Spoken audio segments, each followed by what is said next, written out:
మీరు ఇంజనీరింగ్ చేశారా? జాబ్స్ కోసం సెర్చ్ చేస్తున్నారా? 3600 మందికి పైగా స్టూడెంట్స్ కి జాబ్స్ వచ్చేలా చేసిన code Gyan 100 days software course లో జాయిన్ అవ్వండి. మీ కెరియర్ ని బిల్డ్ చేసుకోండి.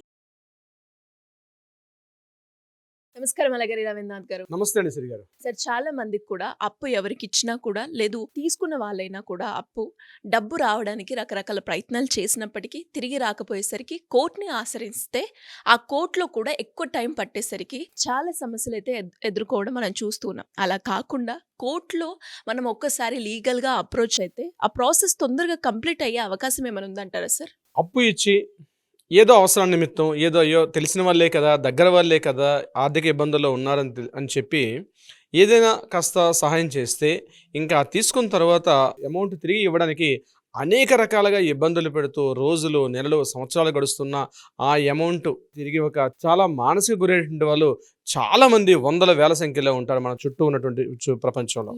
అలానే కాకుండా అప్పు తీసుకున్న వాళ్ళ పరిస్థితి కూడా కొంతమంది కాస్త మూతుబరి ఉన్న వాళ్ళైతే అప్పు ఇచ్చిన తర్వాత ఆ ఇచ్చిన అమౌంట్ అప్పుని మళ్ళా రిటర్న్ చేయమని చెప్పేసి అనేక రకాలుగా గూండాగిరిని చేస్తూ బలవంతం చేస్తూ అదేవిధంగా ఏదైతే అమౌంట్ ఇచ్చారో ఆ అమౌంట్ని మరి కాస్త వడ్డీ ఎక్కువ మొత్తంలో అరేంజ్ చేసుకొని లేకపోతే వాళ్ళ ప్రాపర్టీస్ని బలవంతంగా గూండాగిరి చేసి వాళ్ళ యొక్క ప్రాపర్టీస్ని వాళ్ళ పేరు మీద రాయించుకోవడం కానీ ఇట్లాంటివి కోకొల్లలు ఒకటి రెండు కాదు. ఇది మన చూస్తుంటే ప్రేక్షకులకి చాలామందికి విషయం తెలుసు, అనేక మంది ఉంటారు ఇలాంటి ఇబ్బందులు.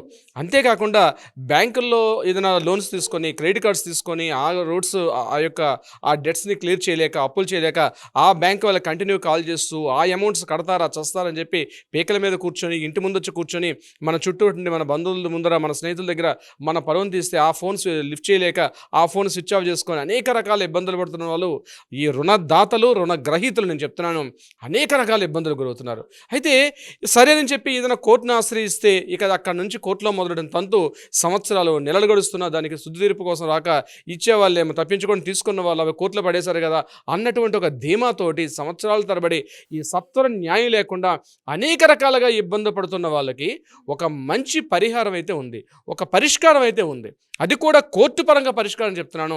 కోర్టుల్లో కూడా రెమెడీ ఉంది. అంటే సత్వరం ఇమ్మీడియట్గా న్యాయం వస్తుంది. ఇమ్మీడియట్ అంటే సంవత్సరాలు పట్టేది కొద్ది నెలల్లోనే పరిష్కారం వస్తుంది. అయితే ఏంటి ఇక్కడ దానికోసం మనం వెళ్ళాల్సిన పరిస్థితి ఉంటుంది. దీనికి యాక్చువల్గా లీగల్ డిపార్ట్మెంట్లో కోర్టులోనే డిఎల్ఎస్ఏ అని ఉంటుంది, డిస్ట్రిక్ట్ లీగల్ సర్వీసెస్ అథారిటీ అని ఒకటి ఉంటుంది. ఇది యాక్చువల్గా యాక్ట్ ప్రకారం 1987లోనే దీన్ని ప్రతి కోర్టులో కూడా అంటే డిస్ట్రిక్ట్ కోర్టులో ఏర్పాటు చేశారు. మన హైదరాబాద్లో అయితే సిటీ సివిల్ కోర్టులో కూడా ఏర్పాటు చేశారు. ఇటీవల నేను మీకు ఒక కేసుని మీకు ఉదహరించే ప్రయత్నం చేస్తాను. ఆ కేసు ఎలా రిజల్ట్ ఇచ్చారంటే యాక్చువల్గా ఎల్లారెడ్డిగూడకు చెందినటువంటి ఒక వ్యక్తి సోమాజిగూడకు చెందిన ఒక మహిళ దగ్గర కొంత అమౌంట్ తీసుకున్నారు. ఆ మహిళ ఏంటంటే దగ్గర బంధువు అని చెప్పి ఒక 6 సంవత్సరాల క్రితం కొద్దిగా అమౌంట్ ఇస్తూ ఆయన సుమారుగా 16,73,000 రూపాయల అమౌంట్ని ఈ ఎల్లారెడ్డిగూడ చెందినటువంటి వ్యక్తికి ఇవ్వడం అయితే జరిగింది. అయితే అనేక సందర్భాల్లో ఆవిడ అమౌంట్ అడుగుతున్న ప్రతిసారి కూడా ఇతను రేపిస్తా మాపిస్తా అని చెప్పుకుంటూ ఆయన పోస్ట్ పోన్ చేసుకుంటూ వెళ్తున్నాడు. ఇటువంటి సమయంలో ఆ మహిళ సిటీ సివిల్ కోర్టును ఆశ్రయించిన తర్వాత సిటీ సివిల్ కోర్టు ఏం చేశారంటే ఇమీడియట్గా డిఎల్ఎస్ఏకి రిఫర్ చేశారు. డిఎల్ఎస్ఏలు ఏం చేశారంటే ఎవరైతే అమౌంట్ ఇచ్చారో ఎవరైతే అమౌంట్ తీసుకున్నారో ఇద్దరిని కూర్చోబెట్టి లోక్ అదాలత్ ద్వారా ఇద్దరిని కూర్చోబెట్టి వాళ్ళిద్దరిని ఒక పరిష్కార మార్గం ప్రయత్నం చేశారు. దాంట్లో ఏం చేశారంటే ఎల్లారెడ్డిగూడలో ఎందుకంటే ఒక సింగిల్ బెడ్రూమ్ హౌస్ ఉంది. ఆ సింగిల్ బెడ్రూమ్ హౌస్ని ఇమీడియట్గా విత్ ఇన్ 1 ఇయర్లో ఆ అమౌంట్ని మొత్తం ఇంట్రెస్ట్తో కలిపి ఈ 16,73,000 రూపాయల అమౌంట్తో పాటు ఇంట్రెస్ట్ని కలిపి 1 ఇయర్లో ఈమెకి చెల్లించే విధంగా తీర్పు ఇవ్వడం జరిగింది. ఒకవేళ అతను ఈ 1 ఇయర్లో కూడా తీర్చలేని పక్షంలో ఏదైతే అతనికి ఆ సింగిల్ బెడ్రూమ్ హౌస్ ఫ్లాట్ ఏదైతే ఉందో యాస్టీస్గా ప్రాపర్టీ ట్రాన్స్ఫర్ అంటే ఓనర్షిప్ రైట్స్ ఉన్నాయి, అంటే యాజమాన్య హక్కులు ఆటోమేటిక్గా బై డిఫాల్ట్ ఈమెకి ట్రాన్స్ఫర్ రిజిస్ట్రేషన్ చేసుకునే విధంగా కూడా ఆ తుది తీర్పుని ఇవ్వడం జరిగింది. ఇది జస్ట్ కోర్టుకి మెట్లెక్కిన తర్వాత విత్ ఇన్ 3 మంత్స్లోనో 2 మంత్స్లోనో దీనికి జడ్జిమెంట్ రావడం జరిగింది. అంటే ఇద్దరు కూడా అంటే ఇచ్చిన వాళ్ళు తీసుకున్న వాళ్ళు ఇద్దరు కూడా ఒక రాజీకి రాగలిగితే మాత్రం కోర్టు సత్వరంగా ఒక పరిష్కారం చేసే వేదికగా కూడా ఈ డిఎల్ఎస్ఏ మనకి ఈ 1987 యాక్ట్ ప్రకారం ఫామ్ అయినటువంటి డిఎల్ఎస్ఏలో ఉంది. దీని ద్వారా ఏంటంటే అడ్వాంటేజ్ ఏంటంటే ఈ డిఎల్ఎస్ఏ ద్వారా మనం అంటే జనరల్గా సివిల్ కోర్టును ఆశ్రయించి వెళ్ళడం వల్ల చాలా రకాలుగా దాన్ని తప్పించుకునే ప్రయత్నం చేస్తారు, ఎక్కువ టైం కావాలనుకుంటారు. దీనివల్ల ఇచ్చే వాళ్ళు కావచ్చు, తీసుకున్న వాళ్ళు కావచ్చు, కొన్ని కారణాంతరాల మళ్ళీ చనిపోవడం కానీ ఇతరత్ర ఏ కారణాలు ఉంటాయి ఇంకా డ్రాగన్ అవుతూనే ఉంటాయి. యాజ్ బీయింగ్ అన్ అడ్వకేట్గా చాలా కేసెస్ మనం చూస్తుంటాం ఇట్లాంటివి. అయితే ఇప్పుడు ఈ పరిష్కారం ఏంటంటే ఎవరైనా సరే ఇట్లాంటి రకాలుగా బాధపడుతుంటే ఇమీడియట్గా కానీ ఆశ్రయించినట్లయితే మంచి పరిష్కారం దొరికే అవకాశం కూడా ఉంటుంది. ఇది కాకుండా సర్ఫాసీ యాక్ట్ 2002 అంటారు. సర్ఫాసీ యాక్ట్ ఏం చెప్తుంది, బ్యాంకర్స్ దగ్గర మనం హౌసింగ్ లోన్ తీసుకుంటాం, కంటిన్యూగా 3 months పాటు మనం ఈఎంఐ పే చేయకపోతే మనం ఏదైతే లోన్ తీసుకున్నాం ఆ ప్రాపర్టీని సీజ్ చేసుకున్న అదటి బ్యాంక్ వాళ్ళకు ఉంటుంది ఈ సర్ఫాసీ యాక్ట్ 2002 ద్వారా.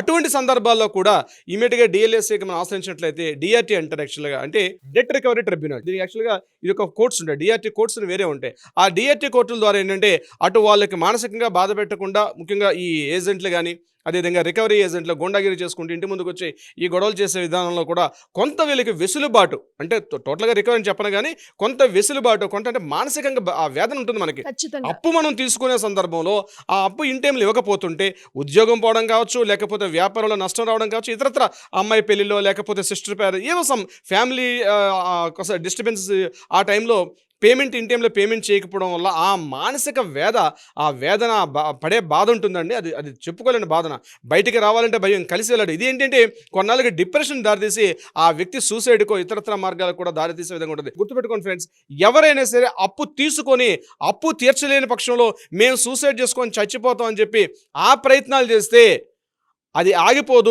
మీ ఎవరైతే లీగల్ హెయిర్స్ ఉన్నారో, మీ ఆస్తికి ఎట్లయితే భాగస్వామ్య పంపకాలు ఉంటాయో మీ అప్పులకు కూడా వాళ్ళు ఉంటారు రేపొద్దున. గుర్తుపెట్టుకోవాల్సిన అవసరం కూడా ఉంది. అంటే అప్పు తీసేసుకున్నాను, అప్పు తీర్చలేకపోతున్నాను, ఆ మానసిక వేదన భరించలేకపోతున్నాను, నేను సూసైడ్ చేసుకొని చచ్చిపోతాం, నా భార్య నా పిల్లల్ని రోడ్డు పడేసి పోతాం. అయితే రేపొద్దున ఆ భార్య పిల్లలు తీర్చాల్సిన అవసరం లేదనుకుంటున్నారా? తప్పనిసరిగా వాళ్ళైనా తీర్చాల్సిందే. ఎలా అయితే మీ ఆస్తిని ప్రాపర్టీని వాళ్ళు అనుభవిస్తారో మీ అప్పులను కూడా వాళ్ళ పేరు మీదగా ఉంటుంది. దాన్ని తప్పించుకునే ప్రయత్నం ఉండదు. కాబట్టి ఎవరైనా సూసైడ్ చేసుకునే ప్రయత్నం ఉంటే మాత్రం ఒక్కసారి ఈ వీడియో చూడండి, వీలైతే షేర్ చేయండి, 10 మందికి షేర్ చేయండి ఈ వీడియోని.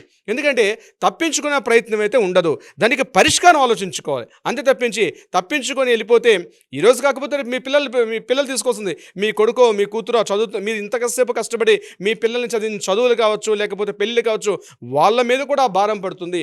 మీరు తాత్కాలికంగా కొంచెం వెళ్ళిపోయినా వాళ్ళ మీద ఆ భారాన్ని మోపి వెళ్తున్నారు, ఇంకా ఎక్కువ బాధ అది. అందుకని దయచేసి ఫ్రెండ్స్, కోర్టులు ఉన్నాయి, చట్టాలు ఉన్నాయి, న్యాయాలు ఉన్నాయి. మీ మనోవేదన, మానసిక వేదన, బాధపడే తత్వం ఉండేటప్పుడు రికవరీగా మనకు కోర్టులు చాలా రకాల పరిష్కార మార్గాలు సూచించే అవకాశం ఉంది. మీరు ఒకసారి సంప్రదించగలిగితే, కోర్టుని ఆశ్రయించగలిగితే, ఒక అడ్వకేట్ని ఆశ్రయించగలిగితే డెఫినెట్గా మీకు ఒక సరైన పరిష్కారం కూడా వచ్చే అవకాశం ఉంటుంది. సిరి గారు, ఈ వీడియో అనేది ఒక ఇన్ఫర్మేషన్గా అండ్ అలాగే ఎవరైనా కూడా లీగల్ పరంగా ఇలాంటి ప్రొసీజర్ని ఫాలో అవ్వాలి అనుకునే వాళ్ళకి చాలా ఉపయోగపడుతుంది అని చెప్పొచ్చు. మరి అలానే ఎవరికైనా కూడా ఈ అప్పుల సమస్య నుంచి బయటపడాలి అనుకునే వాళ్ళే కావచ్చు, లేదు లీగల్ పరంగా మా ప్రాపర్టీ ఇష్యూస్ సంబంధించి మీ గైడెన్స్ కావాలి అనుకునే వాళ్ళు ఏ విధంగా మిమ్మల్ని అప్రోచ్ అయ్యే ఛాన్స్ ఉందంటారు సార్? ఇచ్చే వాళ్ళు రకంగా మానసిక బాధ ఉంటుంది, తీసుకునే వాళ్ళు చెల్లించలేక ఒక బాధ ఉంటుంది. ఇటువంటి వాళ్ళు ఎవరైనా సరే, బ్యాంక్ ప్రాబ్లమ్స్ కావచ్చు, ఇటువంటి వాళ్ళకి లీగల్ రెమెడీ ఉంది. చాలామంది ఈ విషయం తెలుసుకోలేక సతమతం అయిపోతున్నారు. ఇది ఏపీ తెలుగు రాష్ట్రాల్లో ఉంది, తెలంగాణ రాష్ట్రంలో ఉంది, అన్ని రాష్ట్రాల్లో ఉంది. కాబట్టి ఎవరైనా సరే ఇటువంటి బాధల్లో బాధపడుతున్న వాళ్ళు కింద స్క్రోల్ అవుతున్న నెంబర్ని కాంటాక్ట్ చేయగలిగితే మన లీగల్ టీం వాళ్ళకి అప్రోచ్ అవుతారు, సరైన సలహా సంప్రదింపులు చేస్తారు. అంతేకాకుండా న్యాయపరంగా కూడా మీకు సరైన పరిష్కారం కూడా చూపించే విధంగా ప్రయత్నం చేస్తారు. సిరి గారు, ఖచ్చితంగా సార్. అండ్ అలాగే ఈ వీడియోలో కనుక ఎస్పెషల్లీ మీరు అన్నారు అంటే సుసైడ్ ఒక్కటే దీనికి మార్గం కాదు అని.